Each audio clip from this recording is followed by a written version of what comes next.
الله الرحمن الرحیم د سهارنامه نیوز شکریه ادا کوو. نن دلته د ټل کنډو په مقام باندې دلته چې کوم زموږ سره د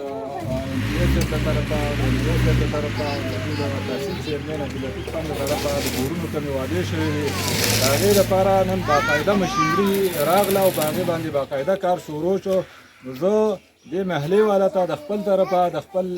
MNA صاحب د طرفه د خپل NTA صاحب د طرفه د خپل چیرمین صاحب او د خپل ملګرو د طرفه دوی ته مبارکباد ورکوم. او زه د دې نه علاوه زه د خپل MNA صاحب د سعادتزاده ثبت الله صاحب د NTA صاحب د ملک ګل ابراهیم صاحب او د خپل تحصیل چیرمین جناب عبداللطیف صاحب شکریه ادا کوم چې هغوی موږ له د دې د اوبو دپاره دا بورونه چې کوم دی نو دا ځای په ځای موږ له په جبر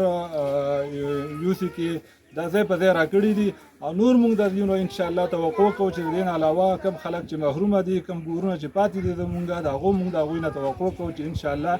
دا به موږ له زر تر زره وکړي. او زه د خپل طرفه د خپل ملګرو د طرفه د دې محلې والا د طرفه د خپل MNA صاحب د سعادتزاده ثبت الله صاحب د خپل NTA صاحب د ملک ګل ابراهیم صاحب او د خپل چیرمین صاحب عبداللطیف خان شکریه ادا کوم. شکریه.